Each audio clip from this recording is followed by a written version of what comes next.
Hello guys! At ito na nga at mag-uumpisa na naman tayo ng araw ng aking trabaho.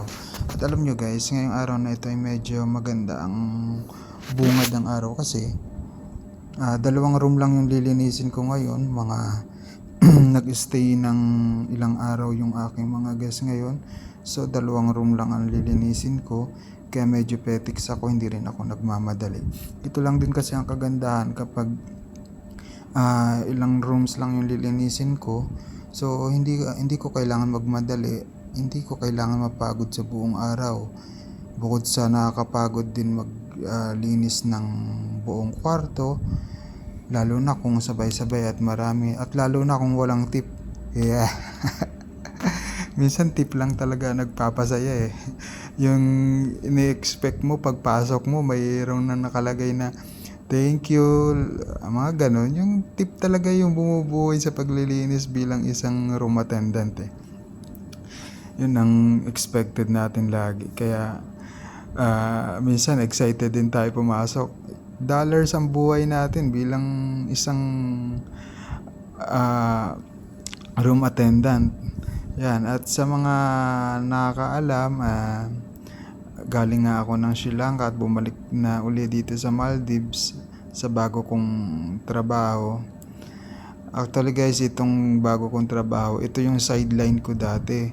So ngayon kinuha na lang nila ako bilang direct hire kasi sa kagandahan nagustuhan nila yung trabaho ko. So ngayon kinuha nila ako. Kaya nakapag-resign ako dun sa previous ko na company. Although kung tutuusin mas maganda naman dati yung kitaan kasi dalawa yung trabaho ko. Meron akong regular na trabaho tapos ito nga yung isang sideline na dagdag din sa kita ko. Pero mas okay na rin kasi dun sa inalisan ko medyo toxic din. Minsan pala kahit malaki yung sahod, kinikita mo, kapag yung mga kasama mo sa trabaho ay toxic, hindi rin pala minsan maganda. Hindi healthy sa isip, ang dami mong mga dapat i-consider, ang dami mong mga naiisip na hindi maganda dahil kasi nga feeling mo lagi kang tired, lagi kang pagod, may mga iniiwasan ka, mga ganong bagay. Kaya minsan mas pipiliin mo rin yung peace of mind mo kahit minsan mas malaki yung sahod na ipagpapalit mo. Ito lang din guys, kagandahan dito kasi hawak ko na yung oras ko dito, hindi tulad nung isa inalisan ko tapos may sideline ako, parang may oras akong hinahabol lagi. Halos araw-araw ako naghahabol ng oras. Ito hawak ko na lahat ng oras at kayang-kaya ko nang i-manage. Saka ang kagandahan pa dito sa bago kong boss is sinahayaan niya akong magtrabaho ng ayon sa aking kakayahan, kung hanggang anong oras mo matatapos, basta magawa mo lang ng maayos at malinis yung trabaho natin. Yun naman yung importante kasi siyempre kahit ano namang halimbawa nagkamali ka sa trabaho mo, lagi ang bagsak ng sisi nun is sa pangalan ng kumpanya mo. So kailangan din kahit hindi niya tayo binabantayan ng ating mga boss, so nakikita nila na malinis yung trabaho mo, nagtitiwala na sila kasi na sila alam nilang kaya natin lalo na tayong mga Pilipino. Actually mga pinaltan ko dito mga sila, mga bangla. So tinanggal, nalulungkot naman ako kasi tinanggal para palitan ng Pilipino. At ako nga yun, sorry sa mga tinanggal dyan. Siguro mas nakita lang talaga ng mga Maldivian na amo natin na mas kaya ko at mas okay kami magtrabaho. Kasi alam nyo naman ang trabaho nila, medyo mayroong, alam nyo na yun. Kaya ayun, kagandahan pala tayo yung napiling magtrabaho. At yan na nga, sa 4 na unan yung ginagamit namin kasi may mga guest na gusto rin ng maraming unan, may mga guest na 2 lang ang gusto. Tapos yung size ng bed niyan is queen size. yung size ng bed. Ayan na guys, ina-arrange ko na. Hindi rin pala ako graduate sa o merong malaking experience bilang room attendant. So bali dito ko na lang din siya napag-aralan sa Maldives. Wala akong experience sa Pilipinas. Bali talagang nagtiwala lang sa akin yung amo ko ngayon na kaya kong gawin. Kasi sa totoo lang, makikita mo naman to, kaya mo rin mapag-aralan sa YouTube.